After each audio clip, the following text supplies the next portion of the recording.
Every single night when you close your eyes, your brain goes to work, not resting, working. It sorts through everything that happened in your day. The important stuff it saves, the useless stuff it deletes.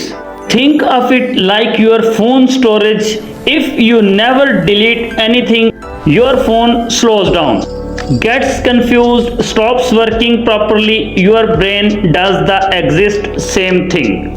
But here's where it gets very interesting. Scientists discovered that during sleep, your brain actually shrinks slightly, not permanently, just for a few hours. And in that space, a special fluid washes through your brain, cleaning out the toxic waste that built up during the day. Yes, your brain produces toxic waste just from thinking. Every thought, every decision, and every conversation, all of it creates waste inside your brain. And sleep is the only way to clean it out. If you don't sleep enough, that toxic waste builds up, and over the time it can seriously damage your memory, your focus, your mood, and everything.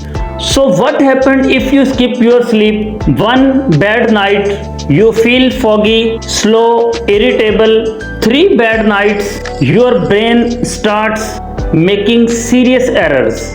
And 1 week of bad sleep, your brain looks to someone with a neurological disorder. The scary part, how damaged their thinking becomes, because the brain that's judging your performance is the same brain that's broken. So tonight when you go to sleep, remember these things. You are not just resting, you are cleaning your brain, you are saving your memories, you are literally repairing yourself. Sleep is not lazy. Sleep is the most productive thing you can do.